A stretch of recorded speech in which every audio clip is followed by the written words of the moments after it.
We are in this together. You have gifts that I don't have, and I have gifts that you don't have. That we must see. Now is the time, because it's when we all get together that we will make the changes that we must make. We are the world. Welcome to Malcolm and We, a streaming network heard exclusively on malcolmpresents.com.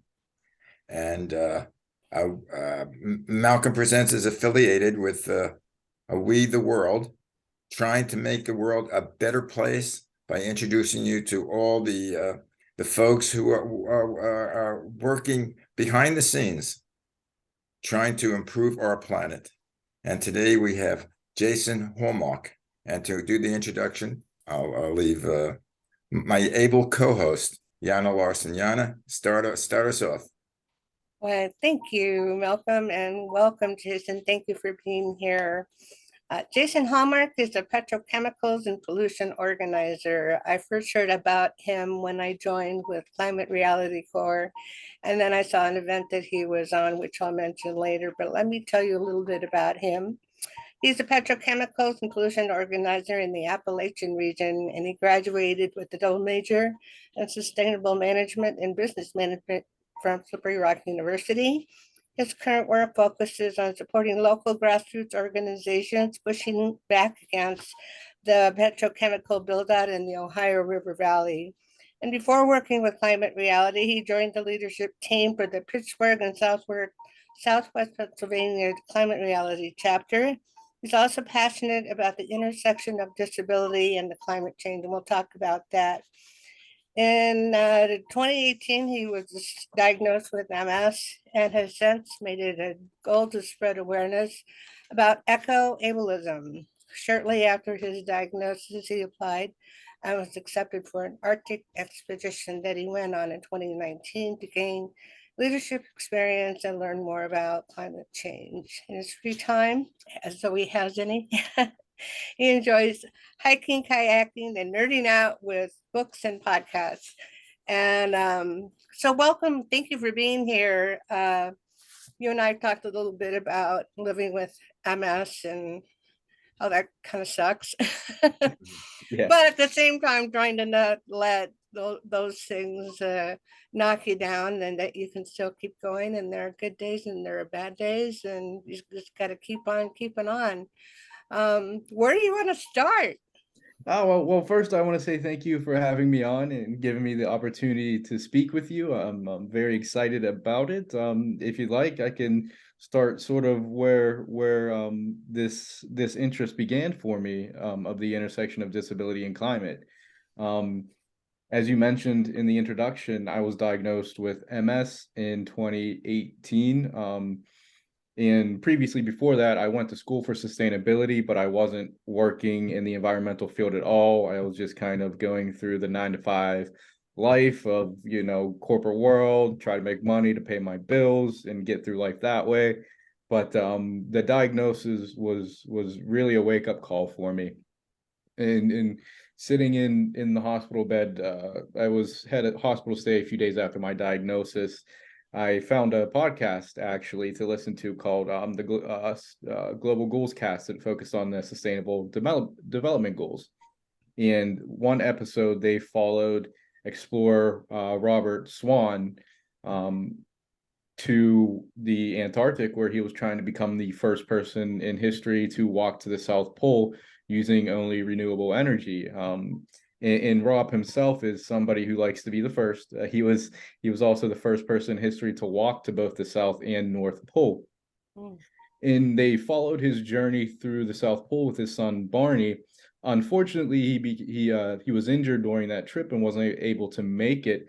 But something they did mention was that they do take trips with environmentalists and others who want to learn more about climate change and become leaders to basically the front lines of the climate crisis. He focused a lot on Antarctica, and the trip that I heard about was to the Arctic, which was to Svalbard, Norway, which is basically in between the top of Norway and the North Pole. It's a small archipelago, and it is the fastest warming region on the planet. It's warming about, most recent scientific estimates, about 7 to 8 times faster than the rest of the planet. And I thought this would be something, the opportunity to travel there would be something I'm very interested in. I was already interested in the environment, and like I mentioned, not quite in that field. But you know, the MS diagnosis really starts putting things in perspective, and really makes time the really something that you focus on. Not knowing how long before my body deteriorates, and also my mind as well. So I figured I might as well jump on it as quickly as I can. So while I was laying in the hospital bed, I applied for it, not thinking that I would have a chance of actually being accepted. But I was, fortunately, and that's something, you know, you mentioned MS sucks. It's definitely sucks, but it has also given me opportunity. I don't believe I would have been accepted on this expedition without having that story and background. There was over 5,000 applicants, and I was one of 87 from 26 different nations that end up going on the expedition in 2019, and it was definitely life-changing experience. It was one of the most beautiful places I've ever been. I didn't feel like I was on planet Earth. When you're on the land, there's basically minimal vegetation, nothing really higher than an inch high. And of course the ice floating everywhere. And Svalbard has many glaciers, and also the polar bears outnumber the people. So it's just a very interesting place, beautiful, but it was also very humbling. Something that really stuck with me was just the fact of how warm it was. We were told, you know, we're going to have to bring layers and layers and make sure we have everything we need to stay warm.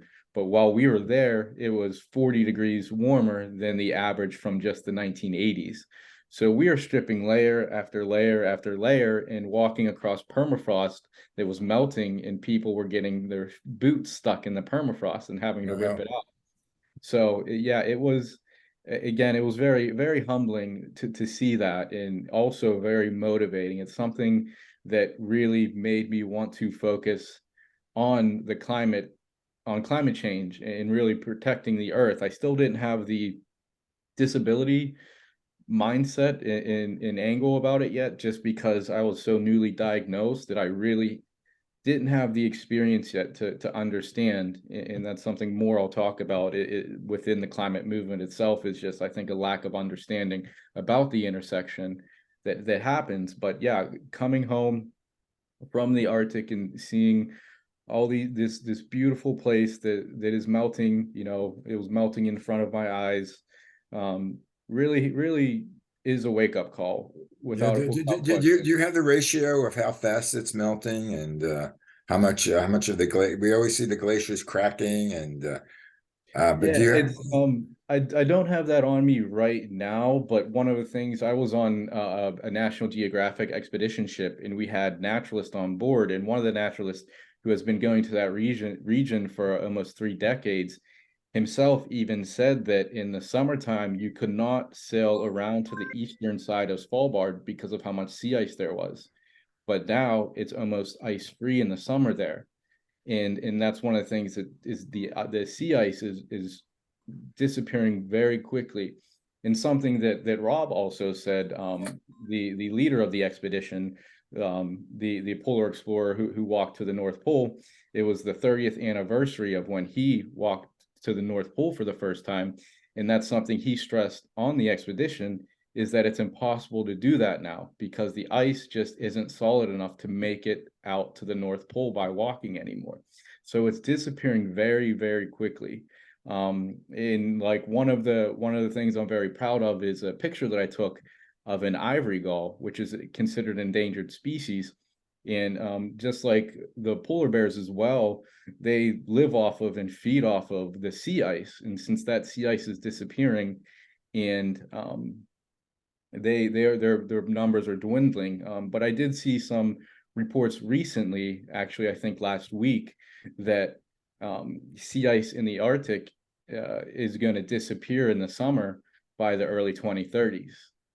So it's disappearing very, very quickly. And of course, that is one of the major feedback loops and tipping points that the Earth has.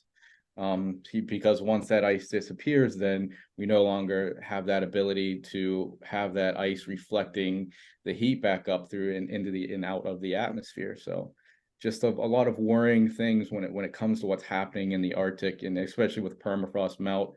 But something you may have heard of is the global sea vault, or also called the doomsday vault, where all the nations send their native seeds to protect and save in case of a major global catastrophe.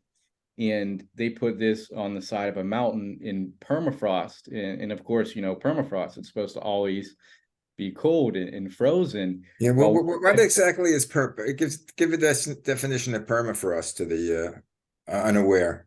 yeah, of course. Permafrost is just on the top and bottom of the earth, really, is just that vegetation and basically the earth that is permanently frozen just because of where they are located above, the equator. Once you get to a certain longitude, if I'm correctly, sorry, my brain is a little slow today.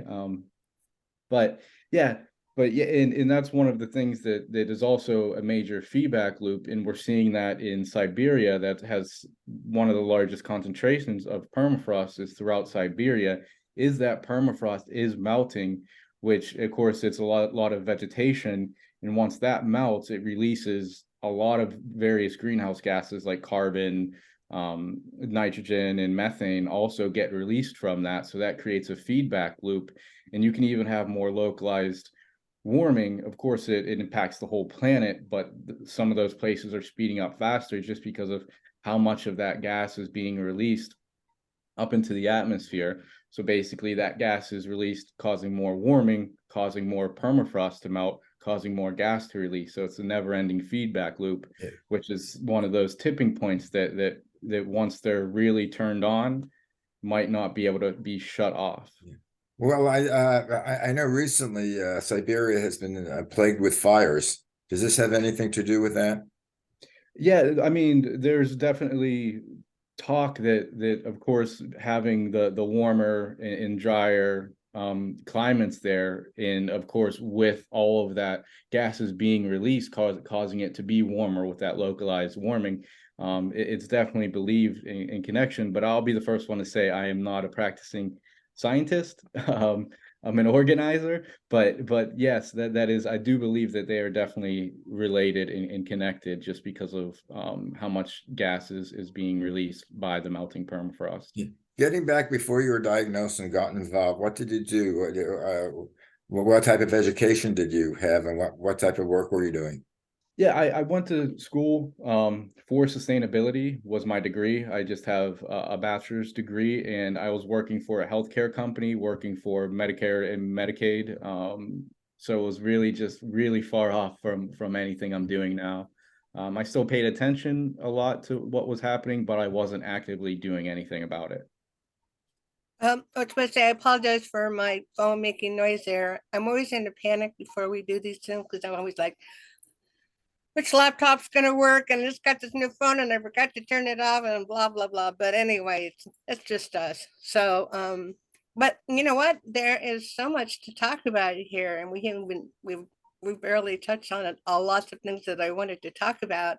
Like I say, with the Climate Reality Corps that I'm meeting, I'm seeing that there are a lot of people involved in a lot of different kinds of activities. And for me, I'm not the type that's going to go speak to the local this and that, but advocacy through We the World and with Malcolm and our show is a way that I can bring a lot of these activities that are going on that people are doing. Because, and you may think like I'm just one person doing one thing and I have MS and I'm limited, but there's a way that we can really get the word out. And that's one thing that I'm sure Malcolm was going to want to talk to you about, because we want for his streaming platform, because we want to be able to really be able to feature activities and people like what you're doing with what's going on to get more awareness. So Malcolm, do you want to jump in? Yeah, well, yeah, well, I mean, basically, I started this program actually with We the World, and I was about, It's I don't during know, the about, pandemic, you got your idea yeah. then. But the thing is, I mean, I know little about the topic. To me, you're the expert, and Jan is the expert, but I'm big in communications. And what I want to do is have this as a platform for you to come on. So you can either come on, call up Jan, and you can come on whenever you want to talk about if anything's new, or we could do like a weekly show with you. If Yeah, you think you're up to it, we could have you, do the show and put it on the platform of Malcolm and we, and give you a separate platform on that. And yeah, Well, I don't know. I'll there's so be much no, to yeah. talk about. Yeah, there definitely a lot, and I definitely would love to come back. I'm not sure I have capacity for a weekly show, but maybe something bi-weekly or once a month. Yeah, maybe twice a month you have, or actually, what I'm trying to do also is maybe not do it for a half-hour show, but maybe a 15-minute show. Yeah, Well, and yeah, then there definitely. are other people in the core that I'm reaching out to. In fact, I get those digests every day, and so I save them. And there's a guy down in Florida, and he's working with differently abled adults and putting together these greenhouses in Florida along the same idea of the eco-ableism, so that people with disabilities and so on and so forth can and maybe ageism can still be involved in sustainability in the climate movement, because if everybody did something, it would make a difference. Yeah. And that's the idea. Yeah, and that's amazing, and I thank you for doing this. I think it's definitely great, and yeah, I would love to come back and speak again.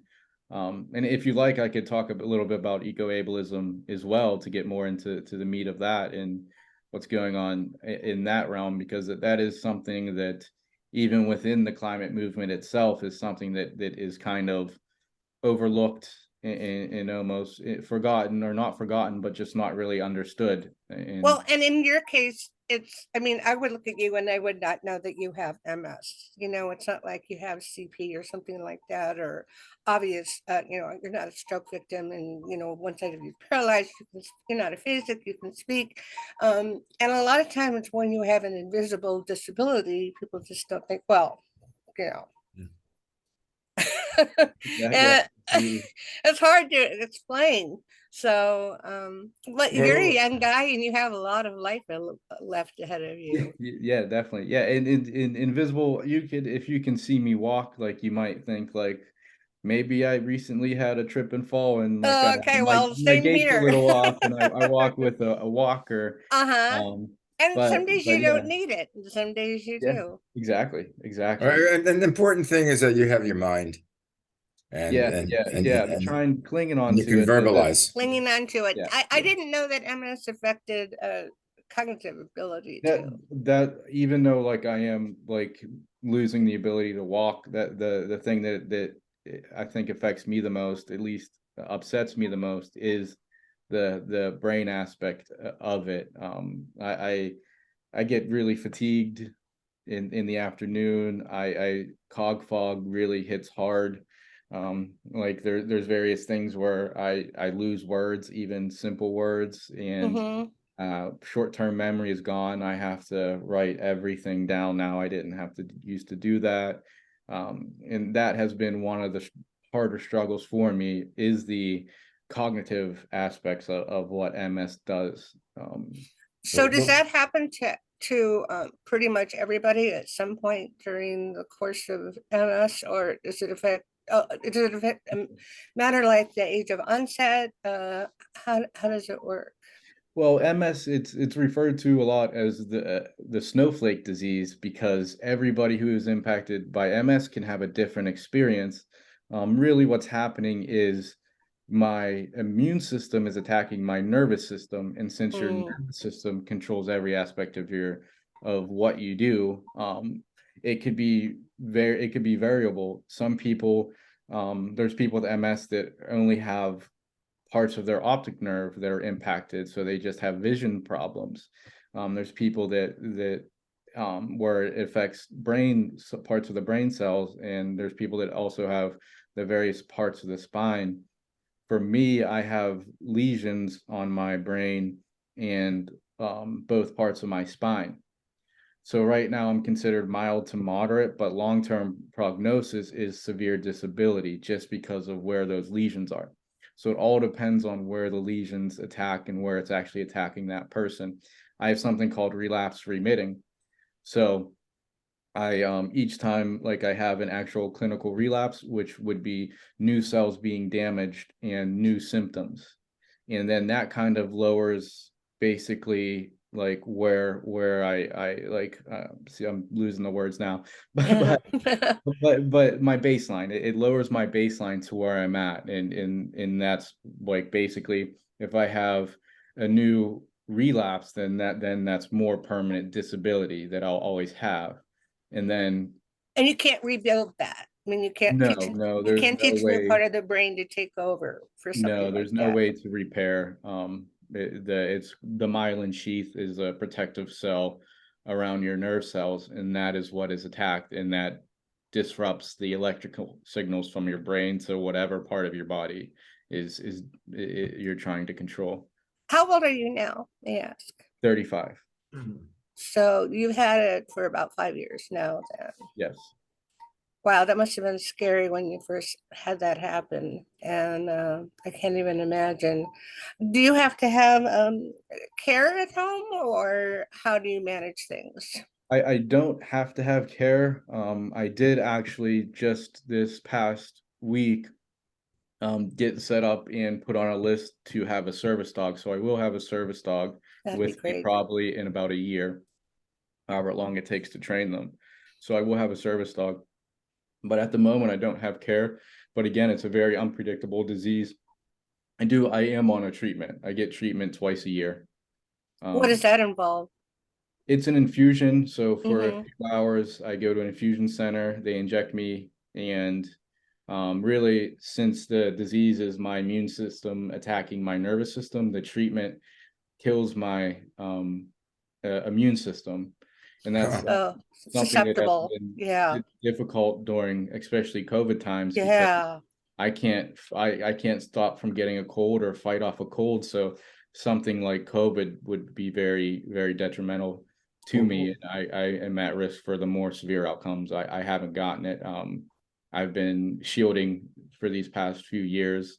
I don't go out. I don't eat. I haven't eaten in a restaurant in over 3 years. I don't get to go to family functions anymore unless it's outside, and I just give away from a distance. So Kind of kills your social life as a young guy. yeah, it definitely does. It definitely hurts in that aspect of things. But How do you I keep your spirit going? I have an exercise bike where I have a screen where I can ride along with people all over the world. Yeah. I did that earlier. I was in Iceland, taking a trip in Iceland. So that really helps a lot, and really just focusing on work and really getting the word out to try to help others. Yeah, I mean, now with like we're doing this, broadcast on the Zoom. If you want to speak to people, you're not isolated anymore, Yeah. as you might have been at one time. Yeah, I can't imagine how this would be. I'm able to work remotely from home. I can't imagine living in a time where I wouldn't be able to do this without an immune system. Malcolm, Jason, and I are going to be great buddies. We're going to work together in all kinds of ways. I can Yeah, already well, tell. you get together, and I want to. You seem like very the perfect person to do a show because you seem Yes, yes, involved. yes. There's You're so you're much you can articulate. do. And just like me, because I live in a very isolated area, and I'm disabled, and I'm older, and I'm very, very, very poor. But with the computer, as long as it's working, I can still be very engaged and feel helpful and connected to people. So um gosh, Yeah, you've been my favorite guest. Thank you, thank you. now, because as you'll see, as we get older, we become more and more isolated because we're not doing our regular jobs. I mean, I've been doing this. My connection with the world mainly now is through my shows. If you take a look at the The Malcolm Presents, you see the various shows we have. After this, actually, I have another show, Many Shades of Green, which Yana, And that's knows how we about. met Right, on right, a which is podcast. also about the environment. Then I have like fun shows. I have Tush Twins. It's about two ladies who have been friends for 60 years since they've been kids. And we talk about anything and everything. And it's like top of the mind type of programming. Then I have a Courtney on Health, which is a We're going to get registered a lot dietitian. more shows going because I know a lot of people, despite the fact that I'm isolated in my little town in Ohio. What I want to do is a segment with the with We the World, have a whole portion of them. But like when you go to malcolmpresents.com, it gives you a menu. So I'll have a separate menu for Malcolm and We, and all the shows involving with people trying to improve the world, such as yourself. And just connect with, there are a lot of people out there, and we just got a network. Yeah, what I have to do, like the thing is that how we inform people is this show is nonprofit, not because we're nonprofit, because we ain't making any money. And so in order to advertise, we have to use the social media. So when you get this show, if you would share it with all your friends and let them know you're on the show, that would be immense help. And have them share it. Yeah, absolutely. I'm going to have assignments for you, Jason. We're gonna get you connected to everybody here. Hope you're ready. Sounds good. Yeah. We didn't even really get to jump into the eco-ableism aspect. Yes, that part of definitely. things. And definitely, because that like, is huge. Yeah. I would love. I'm not sure how much time we have left, but I would love to go as quickly as possible about that, and as quickly as I can. Absolutely. Go Absolutely. for it. You have another good 10 minutes. Oh, okay. Awesome. Yeah. No, actually 5 minutes, excuse me. I'll try to be quick. What really made me start focusing on the intersection of living with a disability and climate change was when it was pretty almost a year after I got back from the Arctic, living in Western Pennsylvania during a heat wave. And something about MS is I'm heat intolerant. With any really fluctuation in body temperature, it causes my symptoms to really flare up and becomes very unbearable. And I was actually going through what I was talking about earlier, a clinical relapse at the time. This was in the summer of 2020. And where in Pennsylvania? Pittsburgh. Oh, okay. Yeah, my son lives. I'm in Eastern Ohio, so yeah, it's similar temps. Yeah. And it was just a lot warmer for a few, almost 2 weeks.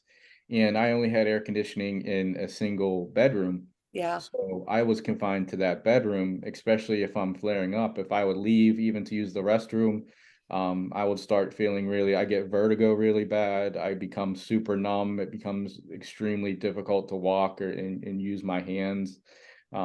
Just overall really, really sick. And the longer I'm in that, the longer it persists. If like there's a tipping point that I'm starting to still learning about how my body works. But if I go past a breaking point, then I'm out for like the rest of the day. So other times I have to catch it and hurry up and go to a dark, cool room, and I sometimes can manage it. But just living during that time with the